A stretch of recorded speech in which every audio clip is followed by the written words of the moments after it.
Hello and welcome to another video by Rick Miracle, me, in my new series for 2016, The New World Order, Media and Press Releases. Documents, ever since I started my investigation around 2005, but actually, like everybody else since 9/11, 2001, my curiosity was piqued and I wanted to find out what it was all about. Because on that fateful day, we thought we saw planes crash into buildings, and we didn't have any kind of thoughts of nothing else but the horror of the situation.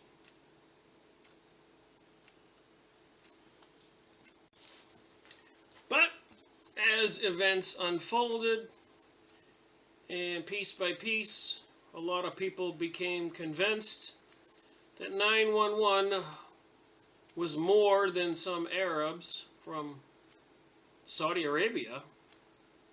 Why we attacked Iraq is beyond me, but maybe this video will explain it. With box cutters getting through Israeli security companies working at the protecting the airports, and apparently into the buildings with suspicious people being the security companies in those Twin Towers, actually closing on weekends and prohibiting people from going in there, the elevators and other places with access to the shafts. So the bottom line is there was some suspicious activities. I've read a lot of books. Webster Tarpley's book on 9/11 is an excellent book. Some Israelis were arrested in white vans, apparently, with suspicious materials in the vans, bombing material. Were let loose and immediately went back to Israel, and I guess later on were on TV bragging about the situation. And other Israelis were caught on a roof in New Jersey videoing it and apparently celebrating the event, 9/11. So anyways, this video is going to take me back to 2012, my investigation, and documents I printed out. Like everybody else, back in 2005 or 2001, I was oblivious to the information I learned. So that's why I'm doing these videos, to share. Anyways, this video is going to concern Zionism. An attack on humanity to bring about a one world order and apparently decadent activities, perversion, transgenderism, bisexual, pansexual, homosexual, adultery. According to my research, a majority of the porn industry businesses in Hollywood, there's books written on this, are owned by Jewish folks. And not all Jewish folks, of course, but apparently there are a lot of mafia-type Jewish people out there. As well as others, like all the bought and paid for politicians in the USA, and I'm sure the European Union, and elsewhere in other countries, like Chile or South American countries where presidents were assassinated, countries were overthrown, Africa, and of course, since 9/11, a lot of the Middle East, where General Wesley Clark said he was walking down the hall in the Pentagon and one of his buddies pulled him over and said they were going to overthrow 7 different countries in the Middle East. So the question is, why? What's it all about? I got a stack of documents here from 2012 that maybe will help us. So I'll start out with the most inflammatory one. Prime Minister Sharon of Israel, in a heated argument, shouted out, "We control America." Look it up. I talked about this before. I went on Yahoo search. There's over 1 million results. Probably millions. So anyways, I am aware how almost impossible it is in this country, the USA, to carry out a foreign policy in the Middle East not approved by the Jews. Terrific control the Jews have over the news media and the barrage the Jews have built up on the congressmen. Things I've been saying. Our congressmen and congresswomen do not seem to be listening to the people or working on our behalf. Contrary, it seems like we're in big trouble. I am very much concerned over the fact that the Jewish influence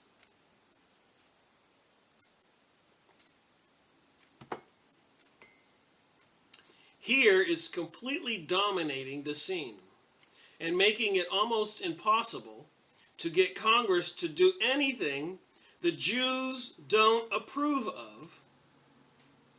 The Israeli embassy is practically dictating to the Congress through influential Jewish people in this country. Who said that? Secretary of State John Foster Dulles, quoted on page 99, The Fallen Pillars by Donald Neff. The long history of bipartisan congressional support for Israel led former Secretary of State James Baker to call the Congress the Little Kisnet. The long history of bipartisan congressional support for Israel, led by former Secretary of State James Baker, to call the Congress the Little Kisnet. After Israel's Kisnet, that's what they call their parliament. We call it our Congress or House of Representatives. They call it a Kisnet. So our congressional men and representatives and all that, James Baker calls them the Little Kisnet. Congress's embarrassing and unpatriotic display of allegiance to a foreign country that is dependent on American largesse, our money, and support is the unknown scandal to the American people. With the media's strong, biased, and sympathetic portrayal of Israel, they own the media. And while simultaneously denying any opposing view of Israel or human pictures and stories of the endless suffering of the Palestinians. It is no wonder why we, the American people, are so unaware of the true face of Israel. Thus, shockingly, but not surprisingly, only 4% of the American people are aware of Israel's 34-year brutal military occupation of the Palestinian people. And a lot of people make jokes these days that the United States is occupied by Israel. In Britain, you can look this up on the internet, they laugh and cry that they're occupied by Israel. Germany occupied by Israel. The world occupied by Israel. And it was the Zionist Rothschilds, the banksters, which apparently is the Illuminati, that conspired with the controlled Woodrow Wilson to create the Federal Reserve, a bank owned by them, so they controlled the United States money, and they've been sucking us dry ever since, crashing the system, causing depressions, recessions, and bubbles and all that stuff. Just endless intentional destruction worldwide by these Illuminati folks, which was declared by Adam Ushtoff in 1776. And apparently Adam Ushtoff worked for the Rothschilds. So many coincidences. They're not coincidences. Only at times of war and threat upon the U.S. does our Senate ever exhibit the strong bipartisanship support of America it regularly provides Israel. So our congressmen, House of Representatives, all these people regularly provide support for Israel, but rarely for the United States people, unless we're at war. Despite our current crisis in airline security, congressional political bickering continued for weeks between Republicans and Democrats, placing American lives at risk, while foreign aid to Israel was quick and automatic. About $6 billion, even at a time the Congress is telling us of budget deficits and the lack of money for the unemployed American workers. As an American, I am outraged at the blind historical allegiance our senators have provided Israel while they neglect many of our pressing domestic issues, such as airline security, Social Security, Medicare reform, education reform, health insurance for the needy Americans, money for the dilapidated schools, prescription coverage for our elderly. Our Congress operates on the premise that most Americans are disinterested in foreign policy, and thus they have a vacuum to provide Israel with blank checks and our latest F-16 fighter jets that Israel uses to kill Palestinian citizens. They depend on our media to keep us uninformed and distracted with sports, Harry Potter, and scandals.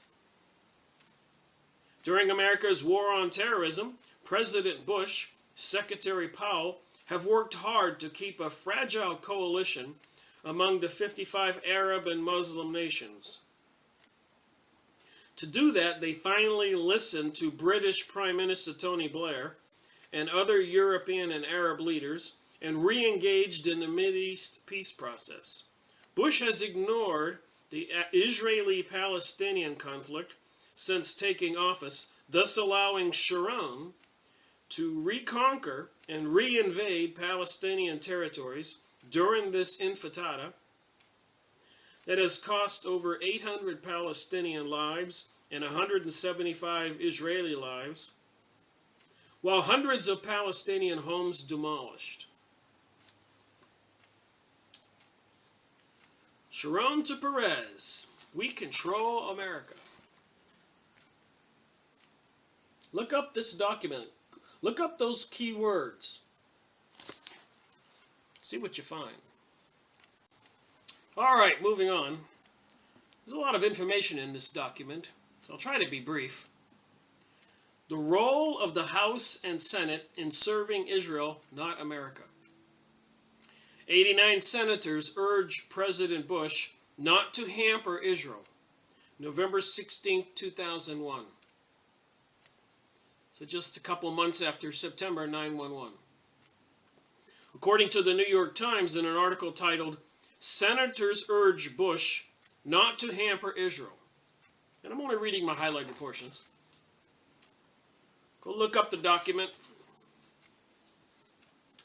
As is usually the case, the letter was prompted by American Jewish groups imposing their sentiments upon our Congress. Particularly active in providing advice on the letter was the American Israeli Public Affairs Committee, AIPAC, the principal lobbying group for Israel.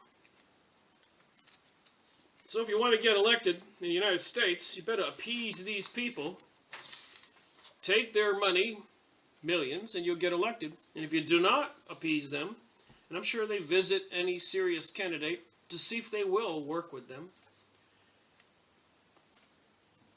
Another letter, so there was just year after year after year of the senators and House of Representatives sending letters to President Ford, to other people. The Senate opposes unilateral declaration of Palestinian state. That was a letter on March 11th, 1999. 96 senators call on President Clinton to support Israel, October 12th, 2000. 53 U.S. senators urge Red Cross to accept MDA.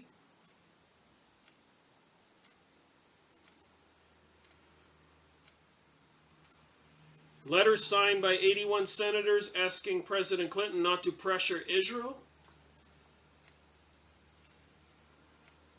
Letter from Newt Gingrich, Speaker of the U.S. House of Representatives, to President Clinton. Gingrich criticizes Clinton's pressure on Israel.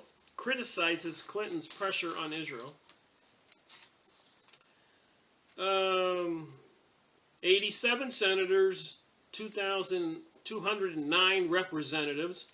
Letter to President Bush, support Israel, April 6, 2001. John McCain agrees to work for Israel by heading international campaign to free Israeli hostages in Lebanon, which is just to the north of Israel.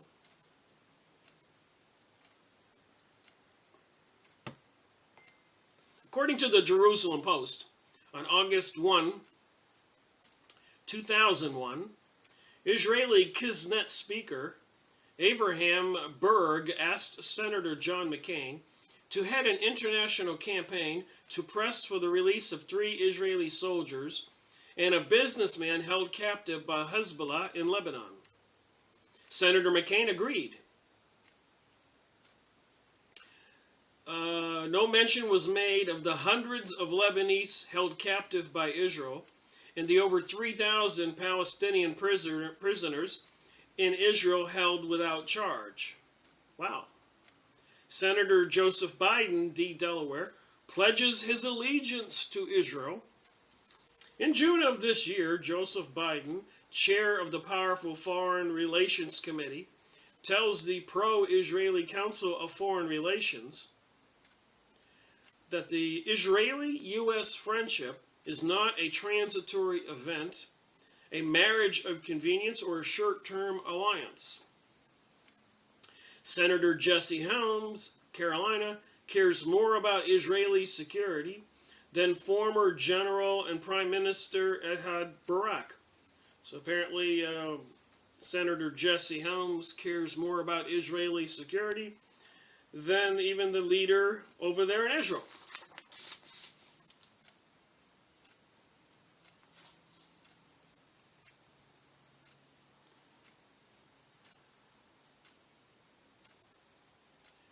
Israel must have an agreement that leaves a defensible state. The borders contemplated at Camp David leave Israel vulnerable, Helms add.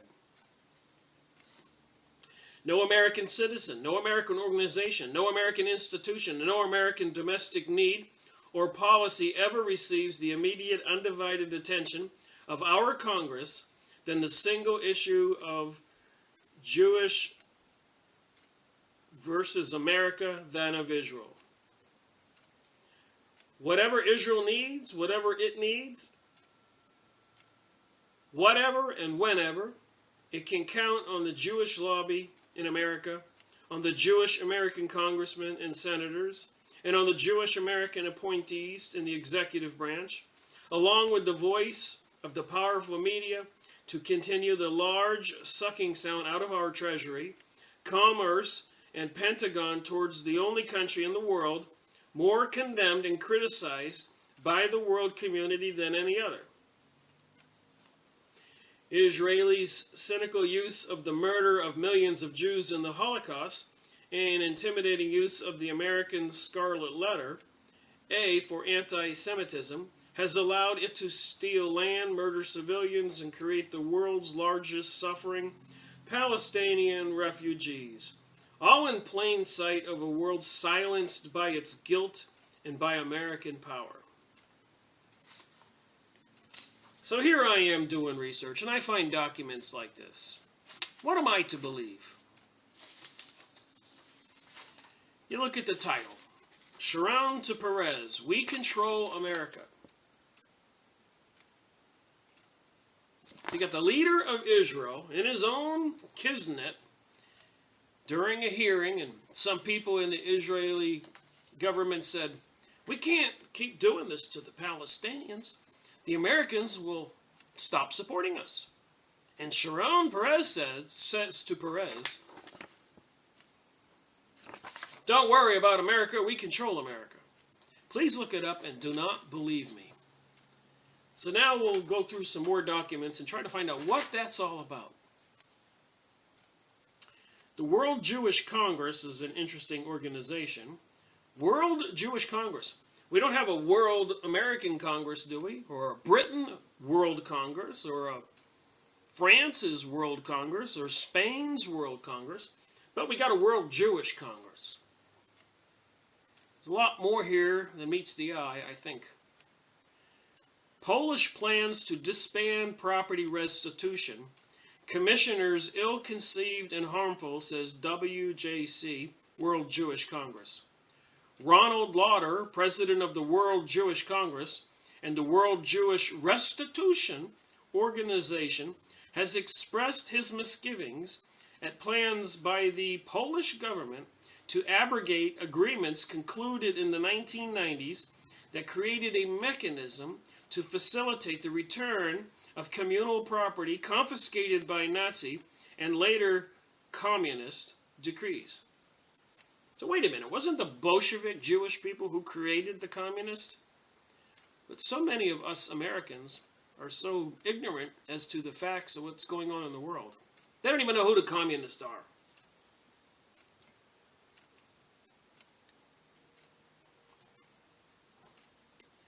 Edelstein calls for Israel to retake control of Joseph's tomb near Nablus. Israel's Minister for Information and Diaspora Affairs, Yoel Edelstein, has repeatedly called for a permanent Israel presence at the tomb of Joseph,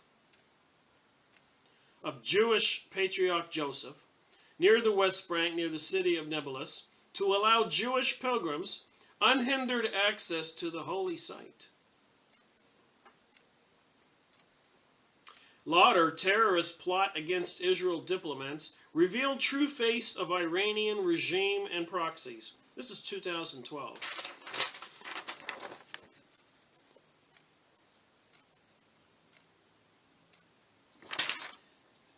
So go look up that website, worldjewishcongress.org. This was just one page of some sample articles. They really have it in for Iran. We know that there's a secret war going on right now. I say secret because you don't see it in the USA papers. But they are trying like crazy to take down Assad in Syria. It's probably delayed their plans for the New World Order and other things. And after they take down Syria, do you think Iran will be next? So where did all this begin? And this is just a discussion. I'm not trying to hate Jewish people. I just don't like all the secrecy going on behind the scenes, and our government, and apparently over there in the EU, European Union, and other governments worldwide, controlled by some secret conspirators for a new world order and a new age, trying to destroy Christianity, and have some very evil plans for the rest of us. So where did it all begin?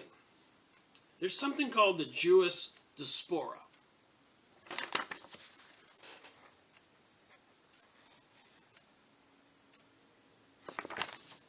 So many years ago, the Jews were dispersed. The Jewish diaspora was the historical exile of the Jews from the region of the Kingdom of Judah and the Roman Judea, as well as the later immigration from wider Israel. So way back when, a couple thousand years ago, they were exiled from that area. The land of Canaan, now called Palestine, or we should say occupied Palestine, now called the State of Israel. The diaspora began in the 6th century BCE. This is on Wikipedia. I just went there and looked it up. And I don't believe everything's exact here, but I got enough documents we should get the theme of things. So 600 years CBC, conquest of the ancient kingdom of Judah, the destruction of the first temple in 586 BCE before Christ.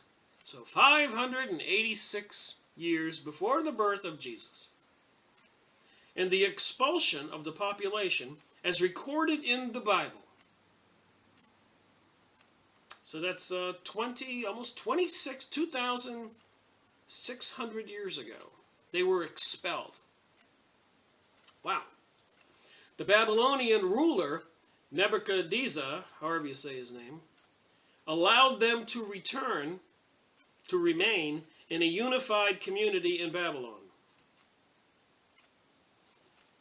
That would be over there by, in Iraq.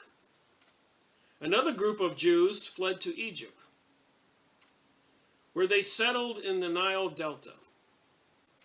From 597 before Christ, Jesus, onwards, there were three distinct groups of Hebrews. The group in Babylon and other parts of the Middle East, the group in Judea, and another group in Egypt. While Cyrus the Persian allowed the Jews to return to their homeland in 538 BC, most chose to remain in Babylon. Remember, I keep talking about the mystery school of Babylon, this kind of crazy religion with all the symbolism coming out of the Illuminati, Freemasons, Rosicrucian, Kabbalah, etc., etc., etc. Secret school of Babylon. Thousands of organizations, lodges or temples, and including, in my opinion, witches, covens, and stuff like that, and even probably the Jesuits and all that. And of course, not all of these lower people in these organizations are aware of what's going on, the secret plans. A large number of Jews in Egypt became mercenaries in Upper Egypt on an island called the Elephantine. Most of these Jews retained their religion, identity, and social customs. So they became mercenaries. What are mercenaries? Mercenaries are people who will do things that are paid to do. Armies, murders, assassinations, robberies, mercenaries. Freelancers, military people.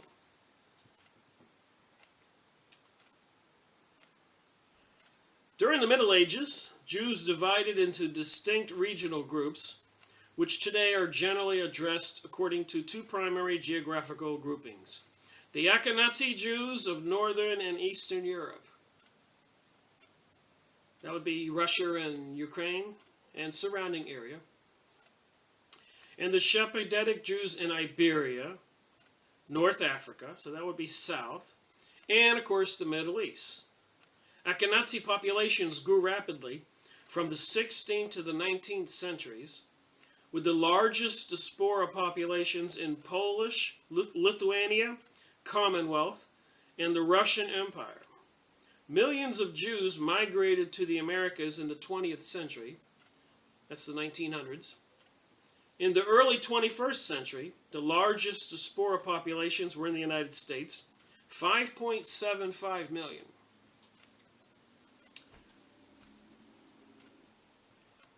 France was 475,000. Canada was 375,000. United Kingdom was 300,000. And Russia was 200,000. So the diaspora meant that the Jews were not allowed to live over there in the land of Canaan, and later called Palestine, and now called Israel. Just a little simple history here. Pre-Roman diaspora. In 722 BC, that's 2,700 years ago, the Assyrians under Shalmaneser V conquered the northern kingdom of Israel, and many Israelites were deported to Media and Persia. That would be Iran. After the overthrow of the kingdom of Judah in 586 BC by Nebuchadnezzar, I'm sure I'm saying that wrong, of Babylon, and the deportation of a considerable portion of its inhabitants to Mesopotamia, The Jews had two principal cultural centers, Babylon and the land of Israel. For over 2,700 years since, Persian Jews have lived in the territories of today's Iran. So I guess somebody can understand why they want to destroy the Iran we know today and probably take that into the control of the new future looming Jewish empire. If you go look up Zionism and images, you'll see a big map that comes from the Euphrates to the Nile. I've showed it in previous videos. The early diaspora populations, as early as the middle of the 2nd century BCE, the Jewish author of the 3rd book of the Ochrala Sibylline addressed the chosen people, saying, "Every land is full of thee, and every sea." I'm not reading all of this, just some highlighted portions. Just trying to make a point here. There's more going on here than meets the eye. Roman destruction of Judea. Roman rule, which began in 63 BC, 63 years before the birth of Jesus, continued until a revolt from 66 to 70 CE, culminated in the capture of Jerusalem and the destruction of the temple, the center of the national and religious life of Jews throughout the world. So it seems these Jews have been operating all over the world in unison. That's important. Who else is operating all the world in unison? I suppose you could say the Vatican, the Catholics, have their cobweb all over the world, spider's web. The Muslims are probably reaching all over the world. Asians have come and gone. Genghis Khan,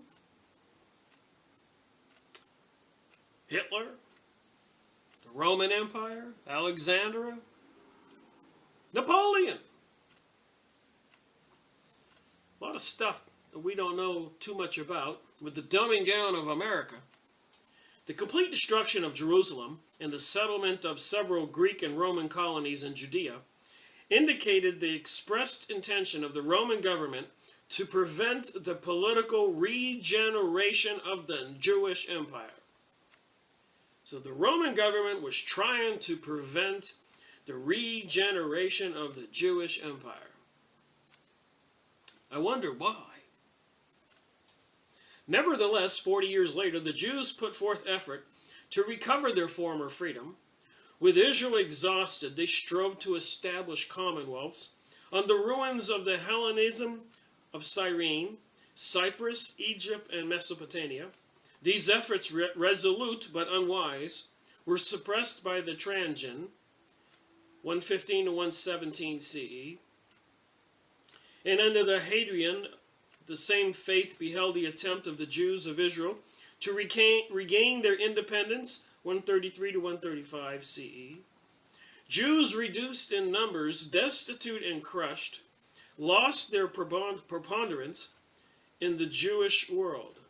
Jerusalem has become, under the name of Aelia Capitolina, a Roman colony, an entirely pagan city. Jews were forbidden entrance on pain of death, except on the day of Teshuvah. So I have a simple point here to make after I finish reading it, if all this is a bit confusing. Many Jews entered the diaspora as slaves after the destruction of the temple. Evidence for Jews in the diaspora is scanty until the 4th century.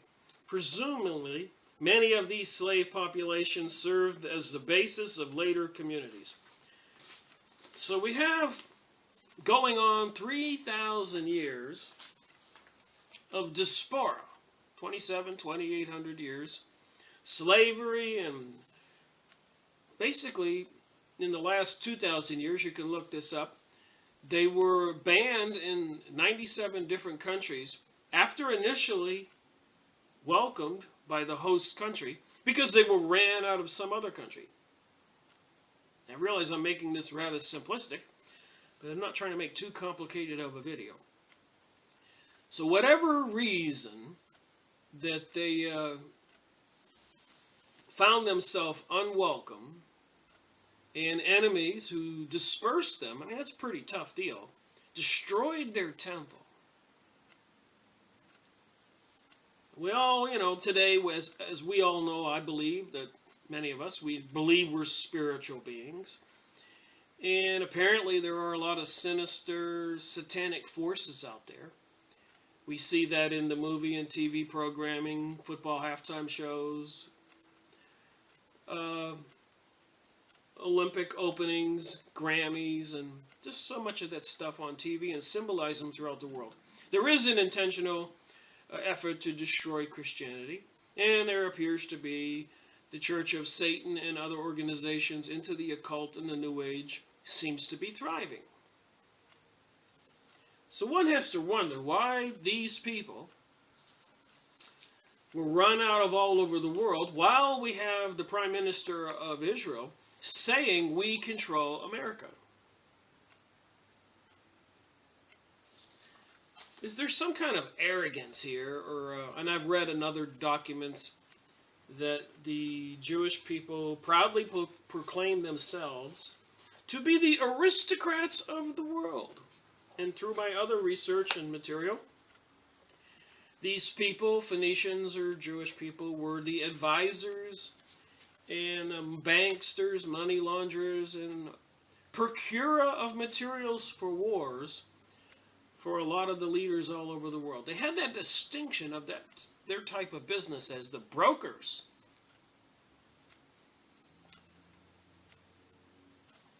What's that have to do with today? Now, after we talked about the diaspora, I think we've made it pretty clear. And even recently, not too many years ago, Sharon said, we control America. If you go look on Britain YouTube, and you'll find a lot of people talking that Britain is Israeli occupied.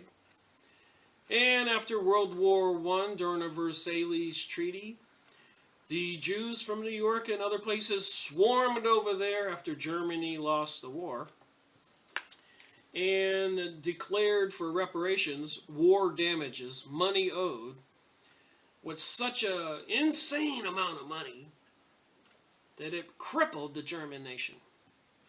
And there's more to that, and I've talked about it in previous videos, and I'm sure we'll talk more about that situation.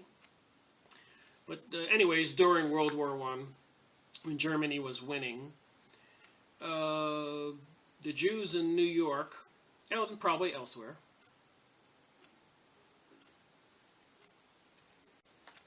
had a solicitor come to the door trying to sell something. But anyways, Germany was winning the war in World War I. They had great submarines, and they were able to pretty much sink all the ships, providing supplies to Britain, which is an island, as we know. So anyway, somebody came up with a great idea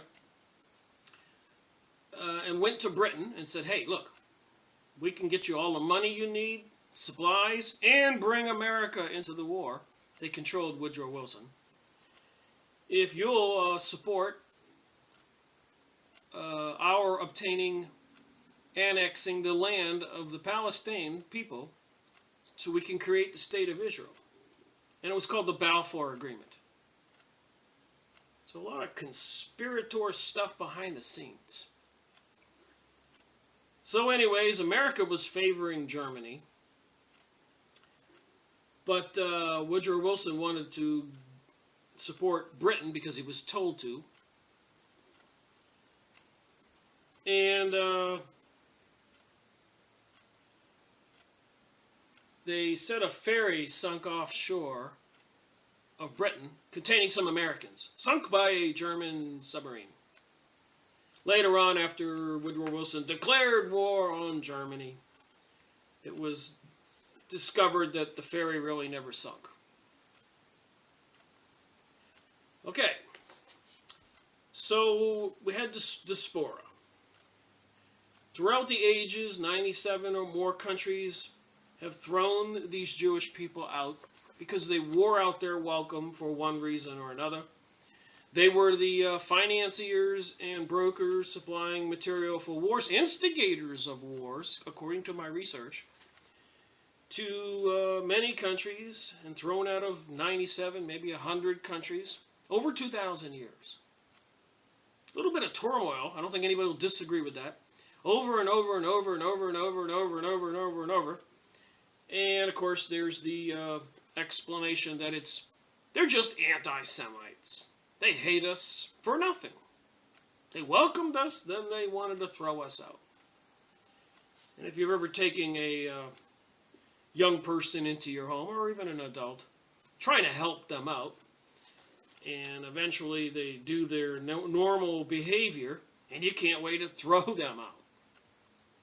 And I'm, of course, not all Jews, and I'm sure other people can cause that kind of same situation. But anyways, the point of this whole story here about the diaspora and the frustration countries all over the world have had with these peoples, then prophesied apparently is something called the return. So for 27 years they were exiled away. And while they were exiled away, they had a lot of trouble wherever they were. Anybody want to deny that? Well, anyways, at the end of the prophesied period is something called the return, which they call Aliyah.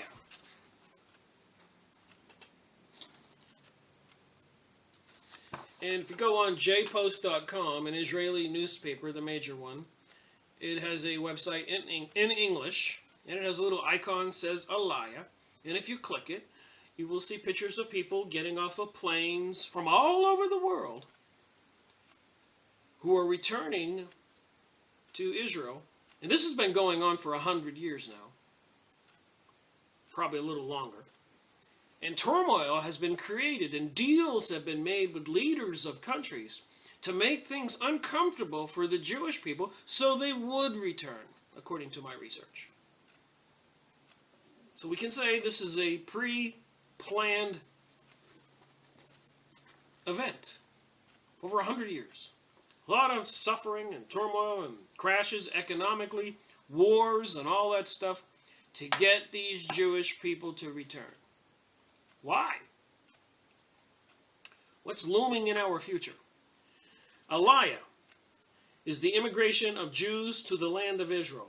It is one of the most basic tenets of Zionist ideology. The return to the Holy Land has been a Jewish aspiration since the Babylonian exile. Large-scale immigration to Israel and later Israel began in 1882. 1882. Over 100 years, 125 years, 35 years. So you wonder what happened with 9/11, World War I, World War II, and so much more. Aliyah is a Hebrew word that means ascent or going up. According to the Jewish tradition, traveling to the land of Israel is an ascent, both geographically and metaphysically. Anyone traveling to Izrat, Israel, from Egypt, Babylonia, or the Mediterranean basin, where many Jews lived in early rabbinic times, climbed to a higher altitude. Visiting Jerusalem, situated 2,700 feet above sea level, was also an ascent. Aliyah is an important Jewish cultural concept and a fundamental component to Zionism. It is enshrined in the Israel's law of return, which accords any Jew and eligible non-Jews, a child or grandchild of a Jew, the spouse of a Jew, the spouse of a child of a Jew, the spouse of a grandchild of a Jew, the legal right to assisted immigration and settlement in Israel, as well as an Israeli citizenship.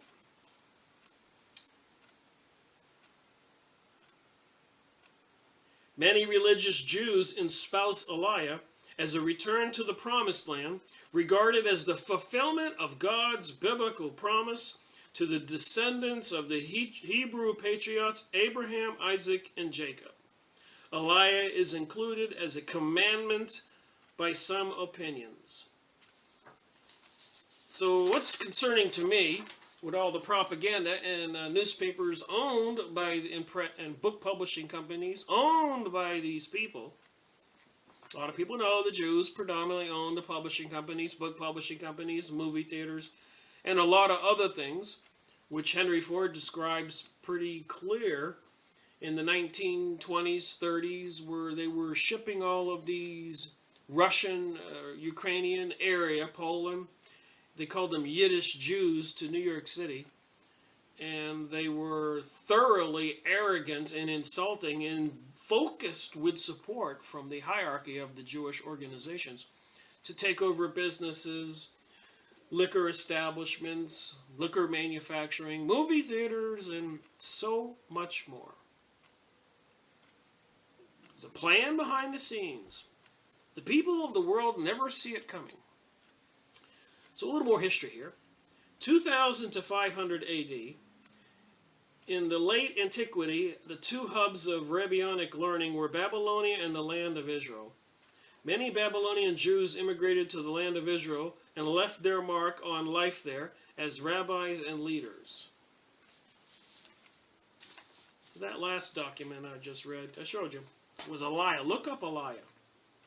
The 10th and 11th century, the Khazarites established their own quarter in Jerusalem on the western slope of the Kidron Valley. During this period, there is an abundant evidence of pilgrimages to Jerusalem by Jews of various countries.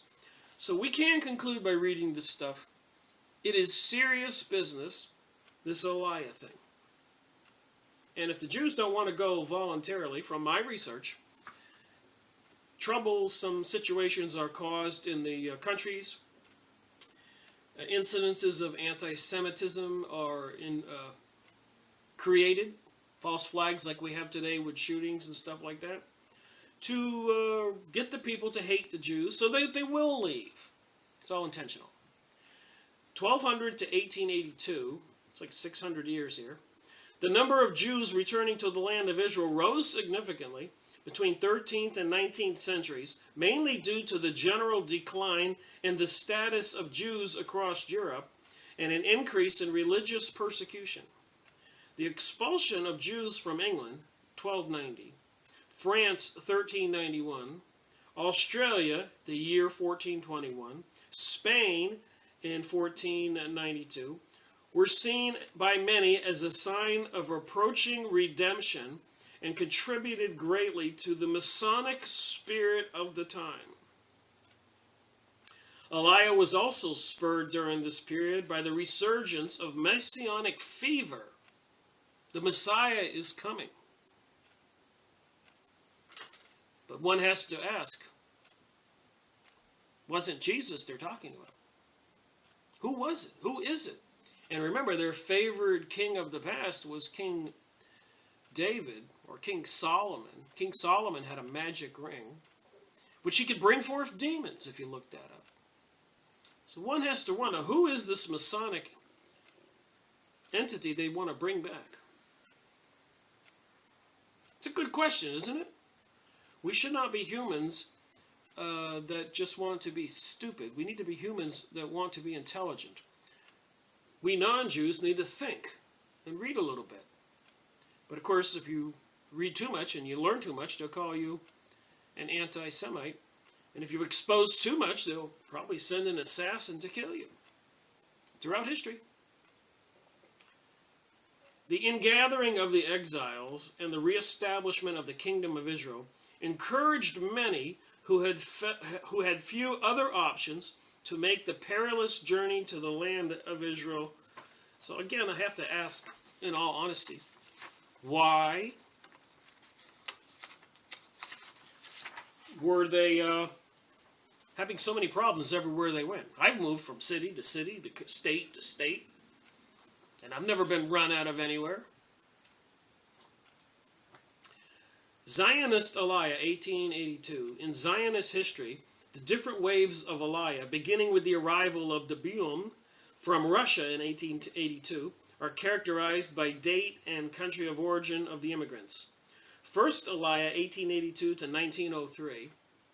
Between 1882 and 1903, approximately 35,000 Jews immigrated to the southwestern area of Syria. We've got the Syrian turmoil going on right now. Then a province of the Ottoman Empire. They destroyed that during the World War. All right, Second Aliyah, 1904 to 1914. Between 1904 and 1914, 40,000 Jews immigrated mainly from Russia to southwestern Syria following pogroms and other outbreaks of anti-Semitism in that country from Russia. So we can see over the last 120 years, wave after wave after wave of people, 25,000, 35,000, 40,000, were trying to get back to that area after being dispersed for 2,000 years and being run out of countries everywhere they lived all those years. I think a fair, intelligent question should be, why? Third Aliyah, 1919, 1923. Between 1919 and 1923, 40,000 Jews, mainly from Russia Empire, arrived in the wake of World War I, the British conquest of Palestine, the establishment of the Mandate, and the Balfour Agreement I keep talking about. So Germany was winning the war. The Jews from New York went to Britain, said, hey, let's make a deal. We'll get the U.S. in the war. We'll supply you with the money. You'll be able to win the war with Germany. And you give us the Palestinians land annexed so we can create the state of Israel. And this was orchestrated largely by the Rothschilds, the leader of the Illuminati. Fourth Aliyah, 1924-1929. Between 1924 and 1929, 82,000 Jews arrived, many as a result of anti-Semitism in Poland and Hungary. Fifth Aliyah, 1929-1939.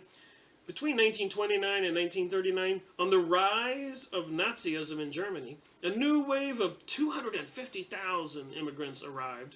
A majority of these, 174, arrived between 1933 and 1936. And as we all know now, since 9/11 and before, many Arabs, residents of those many countries surrounding Israel, have been bombed, machine gunned, missiled, droned, murdered, either water facilities, buildings, everything destroyed. And all these Arabs now who have been treated so horribly bad and murdered, they're helping them flee into Europe, the EU, and the United States. And these people are predominantly, I guess, Muslims, which have do not get along with the other cultures. Aliyah Bet, illegal immigration, 1933 to 1948. The British government limited Jewish immigration to Palestine with quotas. And following the rise of Nazism to power in Germany, illegal immigration to Palestine commenced. From 1948 till 1970s, around 900,000, almost a million, Jews from Arab lands left, fled, or were expelled from the various Arab nations. That's kind of important. So you got 1 million Jews fleeing all those local Arab countries. We know that they have all been overthrown. Millions of Arabs murdered, killed. Millions fled. They're sending them to Europe, United States. So and if you look at a map on Zionism, it looks like they want the land from the Euphrates to the Nile, almost the size of the United States, if they get it all. And for 2,000 years, they've been having particular problems getting along with other folks. 2,700 years ago, 2,500 years ago, they were evicted from the area and dispersed, called the diaspora. Just saying, just some basic FYI information. Aliyah from Iran. Over 30,000 Iranian Jews immigrated to Israel following the Islamic Revolution. I said there were a lot of these revolutions and turmoil caused to get the Jews to leave. Most Iranian Jews, however, settled in the United States. especially in New York City and Los Angeles. Ethiopian Aliyah, the massive airlift known as Operation Moses, began to bring Ethiopian Jews to Israel on October 18, 1985, and ended January 5, 1986. During those 6 weeks, some 6,500 to 8,000 Ethiopian Jews were flown from Sudan to Israel.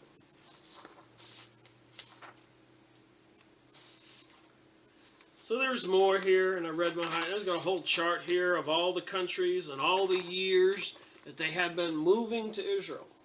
Pause your computer and take a good hard look at that.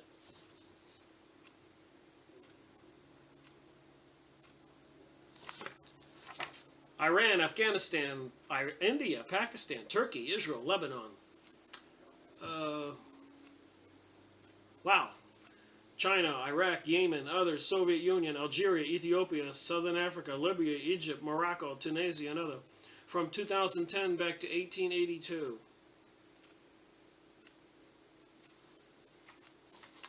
So go look it up. So first you have, there's another chart here.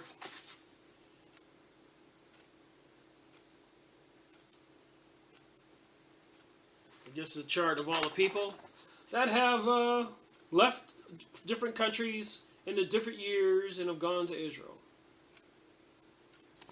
So we can seriously all agree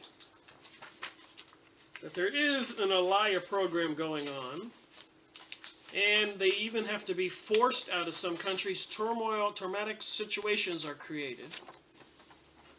Just like they're trying to get legislation passed in the United States for more police powers, they're doing all these terrorist attacks. And there's plenty of documents. I'm trying to be brief on this, believe it or not. But the story of Aliyah and absorption. Lots of stuff to look up.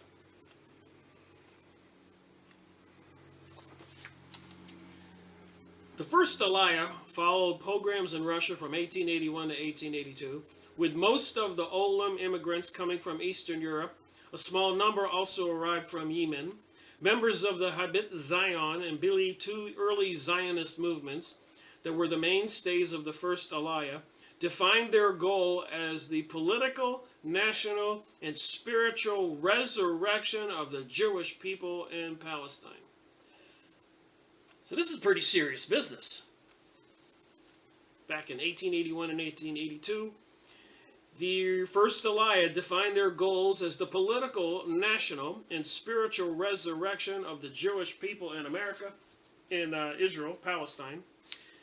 And we know that Sharon said to Peres in a heated argument in the Israeli Congress, "We control America."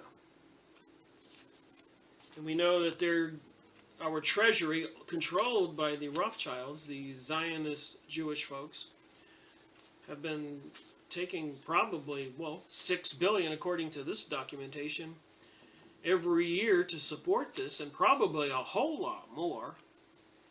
Who knows? They control stock markets and banks and gold and mines and diamonds and stuff all over the world, buying up everything.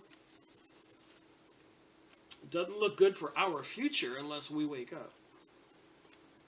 The first Aliyah settlers encountered many difficulties, including an inclement climate, disease crippling, Turkish taxation, and Arab opposition. The Yemenite Olam, most of whom settled in Jerusalem, were first employed as construction workers and later in the citrus plantations of the Mashawalt. The second Aliyah, so just more of the same here. Aliyah during World War II and its aftermath. During World War II, the Aliyah effort focused on rescuing Jews from Nazi-occupied Europe. Some Olam entered the country on visas issued by the white paper quota. The majority came as illegal immigrants. And nowhere in here does it mention the 1972 Bolshevik Jewish Revolution of Russia, where apparently they killed anywhere from 25 million to 100 million Christians and other Russians, destroyed the Christian churches, and did not destroy the Jewish temples. Another tack lesson from Floating Coffin. This is pretty horrible stuff I'm about to say. The world's apathy, cum enemy, towards Jews hasn't disappeared. It's simply mutated. So the Jewish think that the rest of the world doesn't care about them or them dying. They teach this to their children. This is important to understand.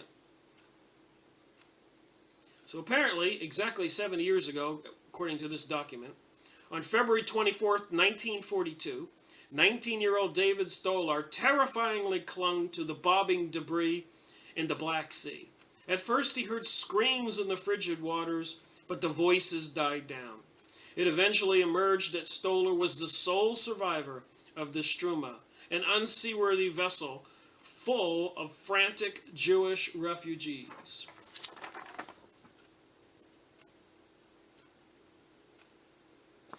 So they've got their stories. World War II was already in fever pitch. Against the enormity of the unfolding Holocaust, the loss at sea of 768 Jewish lives, 103 of them babies and children, was a most bitterly overlooked as a marginal annotation. Moreover, although these Jews fled the Nazis, in the Pandalic literal sense, they weren't exactly executed by the Third Reich henchmen. This atrocity was the cold-blooded handiwork of Great Britain. This is what I'm trying to point out. So they're blaming Great Britain on this 1942 event, and they're calling the atrocity was the cold-blooded handiwork of Great Britain, committed while it combated the Germans, but remarkably without compassion for their Jewish victims. Supposedly neutral Turkey, whose so-called non-alignment didn't extend to outcast Jewish refugees. By the Arabs, who were openly and unreservingly Nazism avid collaborators. So they got the Arabs collaborating with the Nazis, and Great Britain as a cold-blooded handiwork, who pressured London into denying endangered Jews asylum in the Jewish homeland, and finally, by the Russians who targeted the immobilized sardine can that carried Jews to whom nobody would allow a toehold on terra firma. So nobody wanted these Jews, according to this document. The entire world seemed united in signaling Jews how utterly unwanted they were anywhere. I'm just trying to say, if these people want revenge, if they think that's how we all think, it ought to be concerning. I never thought any of this stuff. I was just trying to find out what's going on in the world in this New World Order, New Age stuff with my research, and it's taken me down a very interesting path. Some apathy, cum emini, hasn't disappeared. Only its form and content has mutated, but the essence is still ultra-relevant to the Jewish state. We're still threatened with annihilation. Nevertheless, unmistakably, Herringers from Tehran, notwithstanding, the international community worries about an Israeli preemptive strike, not a genocidal strike against Israel. So they say the rest of the world worries about Israel nuking Iran, but we don't care about a genocidal strike against Israel. This is their teaching to their people. To put it plainly, our faith today interests other nations just as much as the faith of Struma's Jews did back then, which, to resort to understatement, was hardly much. So this one survival of this wrecked ship where all those Jews died, this article writer says the people of the world care about them as much as they cared about those people on that ship back then. Today's disingenuous post-Holocaust lip service is invariably accompanied by hand-wrangling about lack of knowledge of Germany's fiendish plot to systematically exterminate the defenseless Jewish people, unmistakably harbingers from Berlin notwithstanding.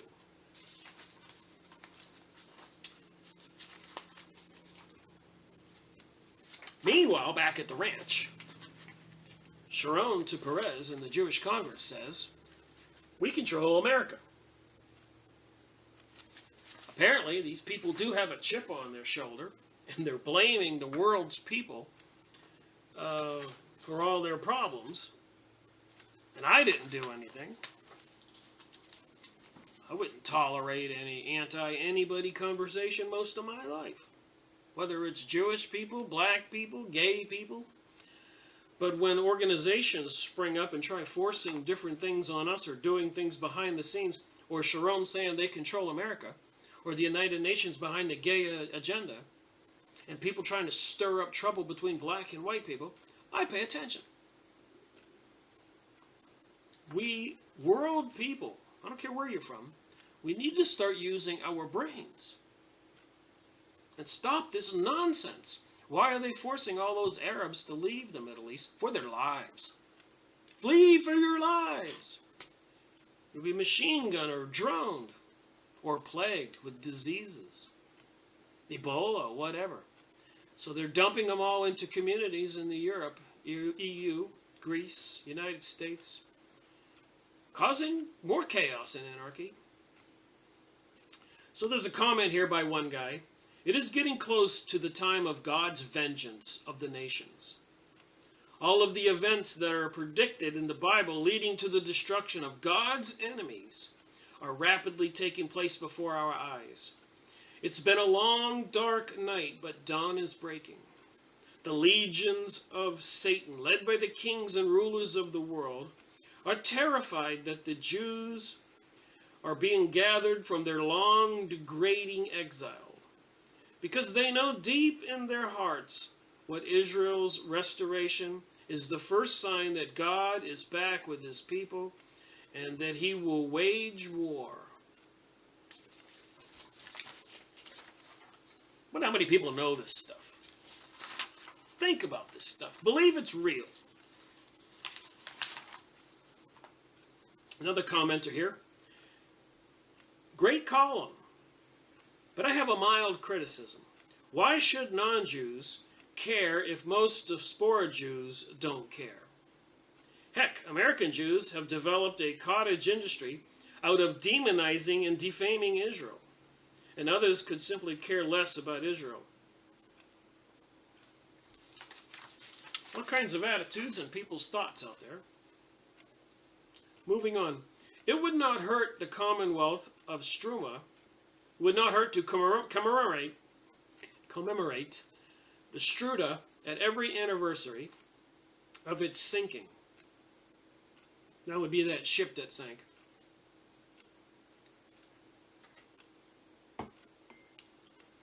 It would rub into Israelis why every square inch of the land and the flag of Israel is so dear. It might rub into Britons, Russians, Turks, Romanians, and others that they have much in common with the Wasi and its aftermath. Another commenter here. The state the Jews created is threatened with destruction and its population with obliteration. Yet there's a negligible sympathy for Israel and even less practical support to avert tragedy.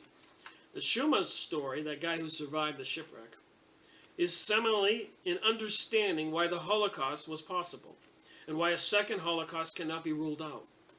More than anything, the Struma powerfully illustrates what happens when Jews rely on others' goodwill. So this is serious business. I think people can agree. Anyways, back to another document I found. Sharon to Perez, we control America. Congressional pandering to Israel provides him. So another Meteor Monitors Network. That was another document I looked at before. So if you go online and look this up, I think there's not too much denial about this, although people on the comment section of press releases when I mentioned this say it was all fabricated, yet there's millions of results and it's quoted in a lot of credible papers and documents.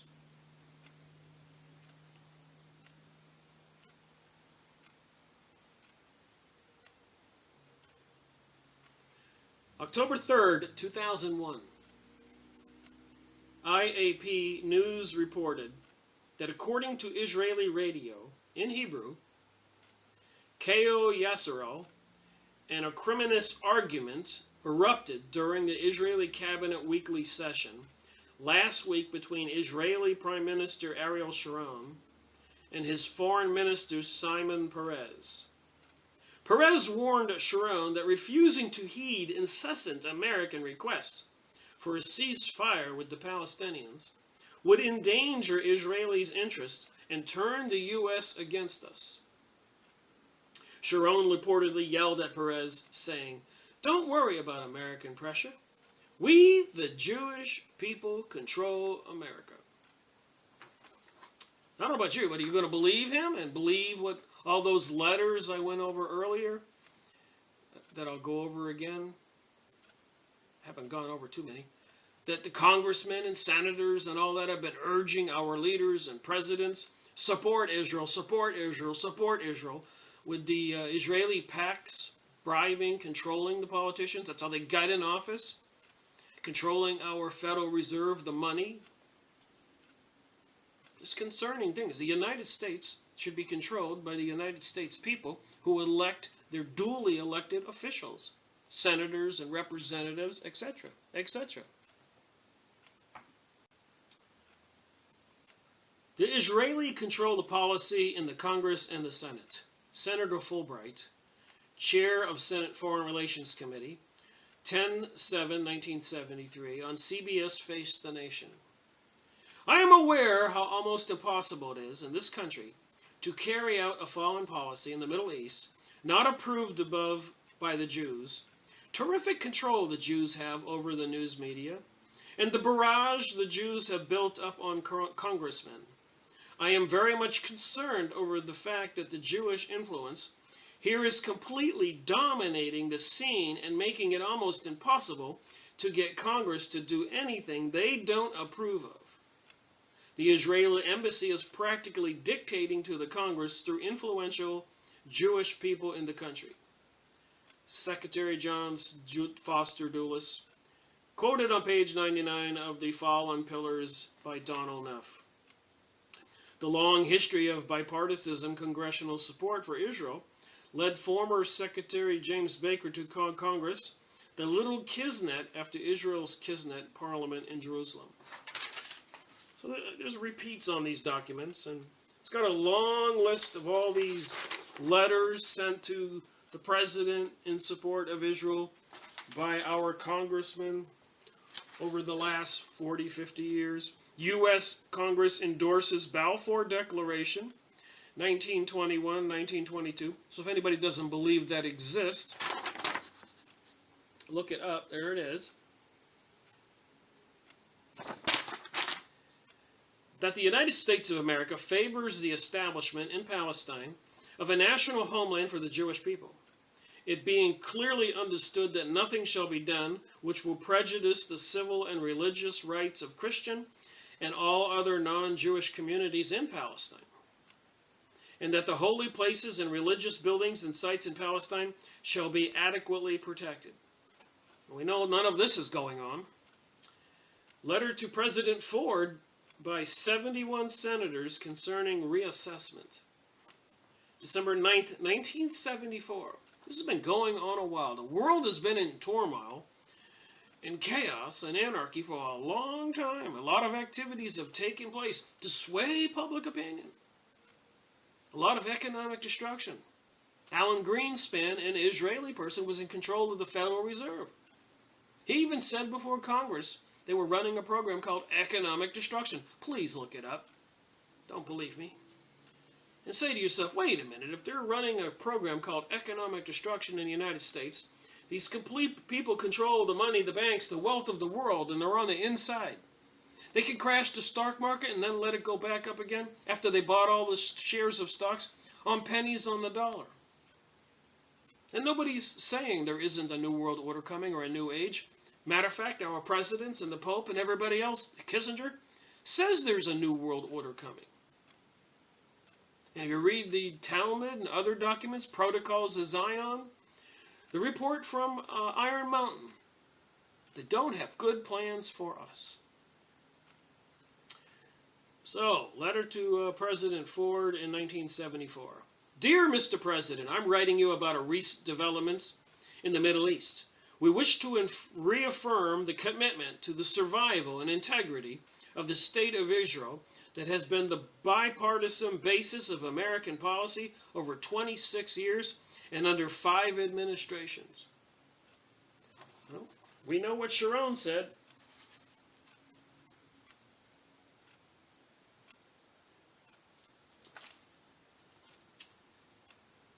Senate opposes unilateral declaration of a Palestine state. So the Palestinians wanted to have their own country, but the senators, controlled by the Zionist-packed Jewish folks, the moneybags, March 11, 1999, by a vote of 98-1, ouch, the U.S. Senate approved a resolution March 11, 1999, asking President Clinton to oppose any unilateral declaration for an independent Palestinian state. So, according to the Balfour Agreement, they were supposed to treat these people respectfully. Didn't happen. Letters signed by 81 senators asking President Clinton not to pressure Israel. We share your administration's frustration with this lack of movement, but believe it would be a serious mistake for the United States to change from its traditional role as facilitator of the peace process by using public pressure against Israel. So maybe Sharon is right. Maybe they do control the United States through the control of money and our politicians. So they were dispersed from their land 2,700 years ago, 2,000 years ago, and then exiled from almost 100 countries over the next 100 years. Then they made a deal during World War I, which they tricked the United States into the war. And I'm not going to try to go over all this, but there's more documents, more websites. That one's on Zionism. Is a form of nationalism of Jews and Jewish culture that supports a Jewish nation state in territory defined as the land of Israel. Zionism supports Jews upholding their Jewish identity and opposes the assimilation of Jews into other societies. I've said this before, they don't want Jews to assimilate in any societies in any country. And has advocated the return of the Jews to Israel as a means for Jews to be liberated from anti-Semitic discrimination, exclusion, persecution that has occurred in other societies. So nobody's denying what I've been saying. Since the establishment of the State of Israel, the Zionist movement continues primarily to advocate on behalf of the Jewish state and address threats to the continued existence and security. So it's quite a lengthy page, document on Zionism, if you want to go look it up. Remember back in 2012, I was getting educated. I didn't look this stuff up because I had an opinion or I didn't know. I didn't have any idea who the culprits were behind the scenes. People who say they control America. I wouldn't even know this now if I didn't do my research. And if you go look up Aliyah in images on YouTube, Yahoo, search,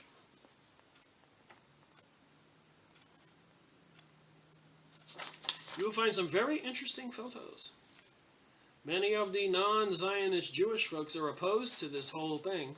Apparently they want to rule the world from Tel Aviv and Jerusalem.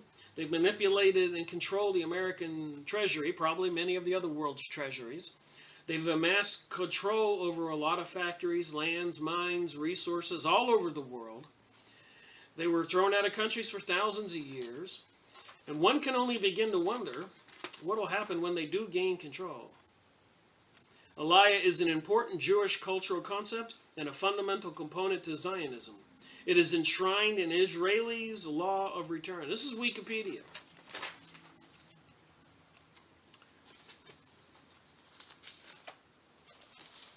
Another document. American Jewish Congress.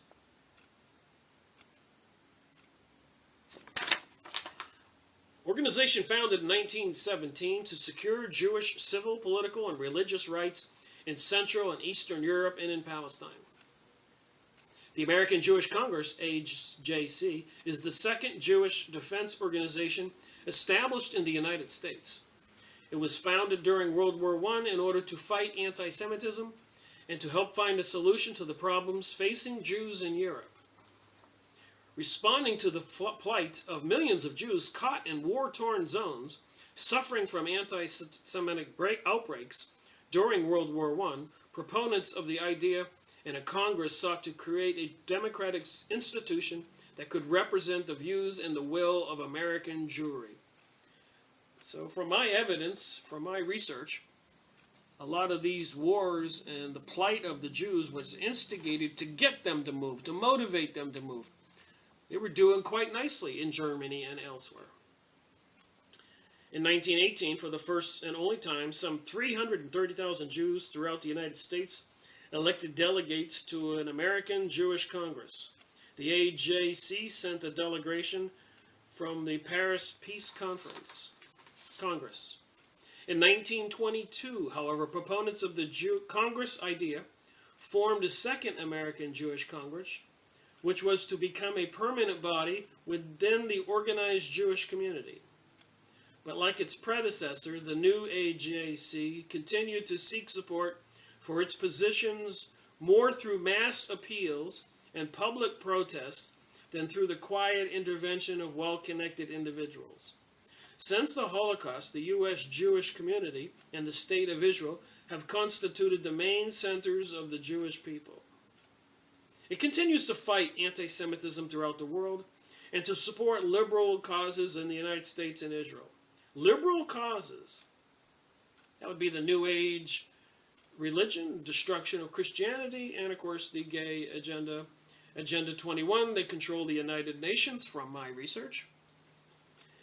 A supporter of Zionism since its funding, the AJC seeks to ensure the security and prosperity of the State of Israel and supports Israel's quest for peace with the Palestinians and with her Arab neighbors. This was 2012.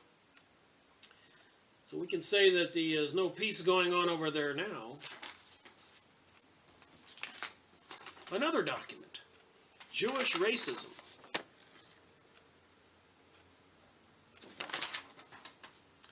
Israeli Fifth Column, Fourth Estate, religious subversion and incitement to illegal, aggressive war and genocide.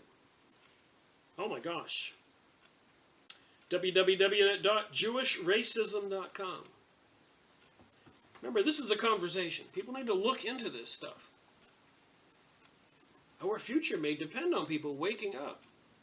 In their perpetual search for a pretext to launch illegal, aggressive war against Iran and Syria, Jews have been accusing both nations of interfering in the international politics of Iraq, Lebanon, and Palestine. So Israel is accusing both nations of interfering in international politics of Iraq, Lebanon, and Palestine. Meanwhile, Sharon says they control America. We've got all these letters from all of the senators and representatives over the years convincing the presidents to do the bidding of Israel. The reality is that the Israelis have been interfering in the international politics of the United States of America for decades and have incited genocide against the Palestinians, Iraqis, Lebanese, Iranians, Syrians, and among others. By their own standards, many Jews are guilty of crimes of which they accuse others. And their crimes are a legitimate grounds for war, sanctions, military embargoes, asset seizures, international prosecutions, regime change against Israel, its government, and its warmongering people who are subverting the national interest of the United States, undermining our government, press and religious institutions in an organized campaign to attack peaceful nations and bring about genocide and world war. It is not the first time that world Jewry has attacked humanity in this vile fashion. It is time for humanity to fight back against these monsters. All I'm saying is, Sharon says they control the United States. I want to try to end this video with a quick synopsis. But apparently Barbara Spector, Swedish Zionist, went to Switzerland and has caused a lot of chaos and virtually taken over that country. Look up this document.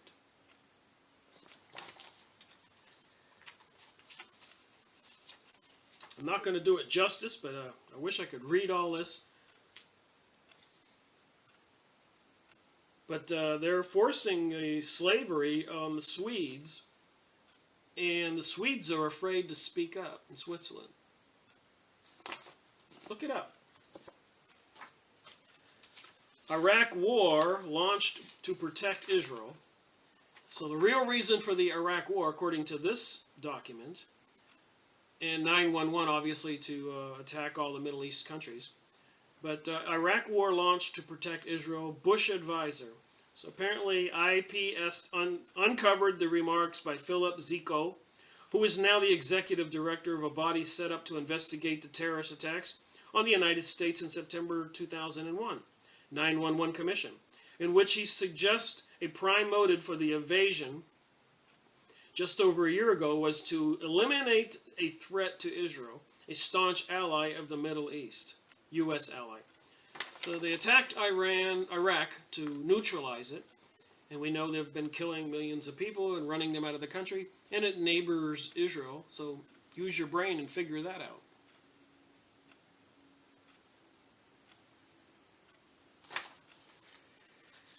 Okay, this is going to be easy. I'm not going to read these, I'm just going to show you the titles and talk about it. It's crazy. Report Israeli model underlies militarization of U.S. police. Apparently, we know our Congress and House of Representatives are controlled by the Israelis and the AIPACs and all that stuff, Israeli Political Action Committees.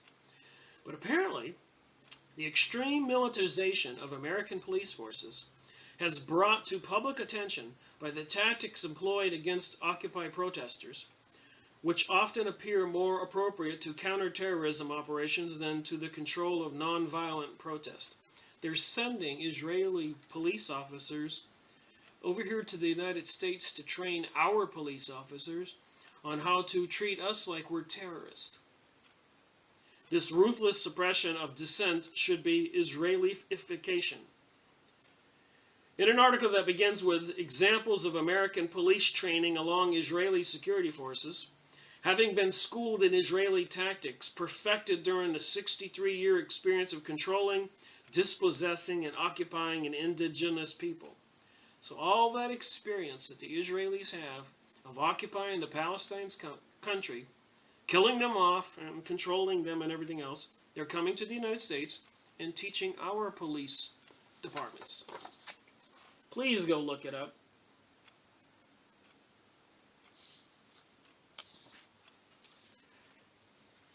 American police, now Israeli DHS trained, precursor to dictatorship. You can't make this stuff up.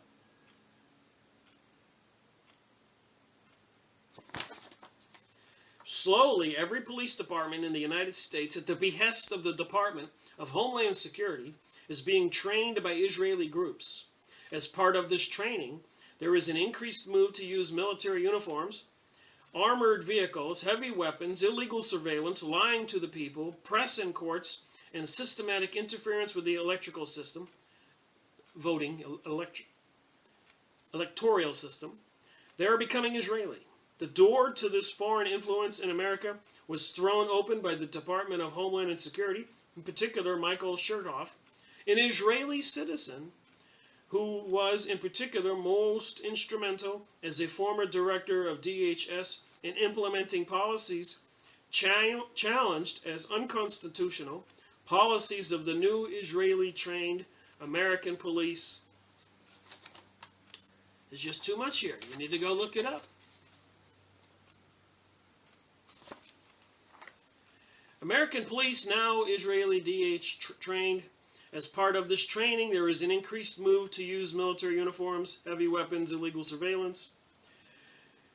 Israelization, Israel, of American police force is a simple process. Total militarization of police, military tactics, utter disrespect for civil law, the Constitution, civil liberties, freedom of speech, and the unbridled growth in centralized power under unlimited corruption, government by money, and organized crime. Systematic suppression of dissent. Systematic use of intimidation to control the electoral process at every level of government. Seamless coordination with military and internationalist groups to prepare for mass internment of sectors of the population numbering in the millions, i.e. FEMA camps on hollow point bullets bought by the government. Coordinated use of full military power, including not limited to bombing, strafing, heavy artillery, and summary executions, the same methods Israel uses on a daily basis. Even more control of the press based on the Israeli model, with two controlled views on pro-government and the second controlled opposition.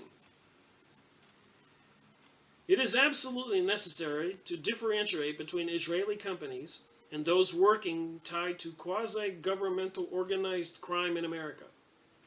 It is also necessary that citizenry, in particular Americans of Jewish background, recognize that a systematic campaign of controlled and revised history and more seriously orchestrated incidences are coordinated with groups misrepresenting themselves as defending the Jewish people.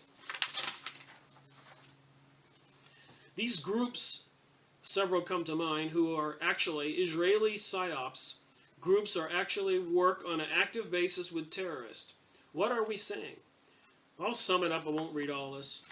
But apparently those false flags are crisis actors in movie shootings, Sandy Hook, Oklahoma City bombing, 9/11, and many others are all aimed to sway public opinion and get the lawmakers to increase more police powers in preparation for something looming in our future called the New Age and New World Order.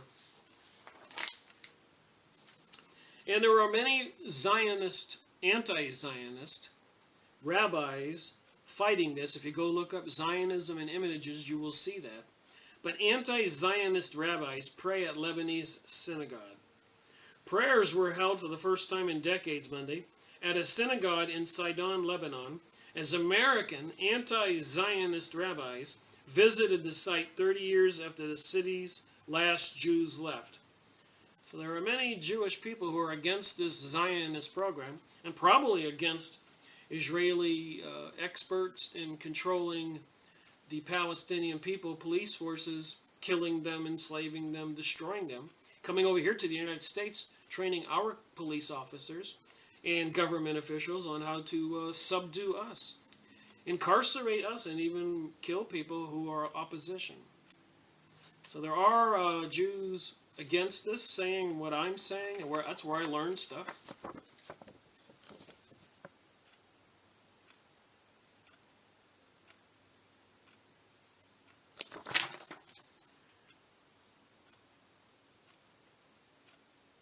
Beirut's Daily Star newspaper reported the rabbis expressed hopes that the current tenants would soon return home and their pain at their crimes and sufferings inflicted by the Zionist movement and Israel on Palestinians in and around Palestine.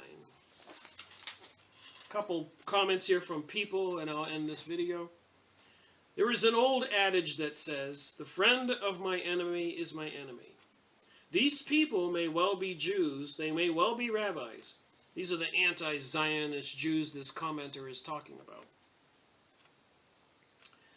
They may well be nice folks, but they're definitely an enemy of Zionist Jews who want a homeland in the land of Israel for the Jewish people to protect them against the wickedness of other nations. So just remember that. They want to go there to protect the Jewish people against the wickedness of other nations. If they are so anti-Israel, why don't they move to Lebanon or any other Arab country? There are plenty of Arab lands. Let them take their whole group and go there. They are a drain on the state of Israel, and they would be well to be rid of them. They can take all of their brothers who don't support the state and drain it of its resources and who refuse to serve in the Israeli army. Well, not to keep harping on the situation, but they do control the Federal Reserve, money supply of America, and they've been a drain on us, at least to the tune of admitted $6 billion a year. And the Prime Minister of Israel says they control America. So all of this chaos and all these crashes. Let's see if there's any more highlighted sections in this last document. Who are those who call themselves Jews but don't believe in the God of Israel? So you can see the attitude of these pro-Zionist Israel Jewish people. I read this newspaper article more than once. I am ashamed that these individuals are regarded as rabbis, so I assume they do not believe in the state of Israel. They endanger Jewish lives around the world. They should be treated by Mossad and IDF like any other sponsor of terror. The crimes they commit, according to the Torah, is severe and warrants the death penalty for shedding Jewish blood. These savages not only stand idle, but they support Hamas and other Jew murderers, which is far worse. Imagine if Israel would have real Jewish leaders like King David. Not one of these fake Jews would be breathing today. So you can look up these documents and get a gist of what people think. Another commenter says here, these scumbags have no connection to Judaism. They are apostates who should be shunned by all Jews. May they soon disappear from earth. Just showing you some of the attitude and sentences out of these Jewish commenters' mouth. So there you have it. Some documents I collected on Judaism in 2012, Zionism, and the history. This is serious business. It's going on today. It's the reason for a lot of the stuff with Syria and the threats against Iran, the overthrow of the Egyptian leader and his murder, Libya and the murder of Gaddafi, Iraq, murder of Saddam, Tunisia, Ukraine. In the meanwhile, a lot of interesting things are going on in the United States to keep everybody distracted. Planned crisis actor and other terrorist situations. So every time that something's going on over here, they do something over here. They keep everybody off their feet and distracted, as detailed in the Protocols of Zion. Go look it up, it's free online. The Report from Iron Mountain, go look it up, it's free online. Webster Tarpley 911. And many other books I've gone over in my series Freemasonry and Satanism. But anyways, back in 2012, I was learning things. And these are just some of the documents I printed out. So there apparently is a group of people in the world wanting this New World Order. In cahoots, Rothschilds, Rockefellers, all that, according to Fritz Springmeier. Undeniably members of the Illuminati. So you can tie the Illuminati and Zionism, and apparently the new Jesuit Pope, the assassin arm of the Vatican, and of course the Freemasonic lodges, Rosicrucian, witchcraft, Kabbalah, Hollywood, banksters, CEOs, Ted Turner, Bill Gates talking about reducing the population to many people on the planet. These people want fewer of us around, only enough to do their labor and work and be slaves. Benjamin Netanyahu said it in Fink's Bar. Go look up what he said. We hate America. We're going to make them regret not wanting to be our slaves. We're going to sell off their land piece by piece until they're a third world nation. Benjamin Netanyahu, Fink's Bar. If you do not believe me, look it up. Prime Minister Sharon, We Control America, look it up. Balfour Agreement, look it up. The history of the diaspora, look it up. The history of Aliyah, look it up. And you will see all this stuff. Thank you for watching my video, Rick Miracle reporting.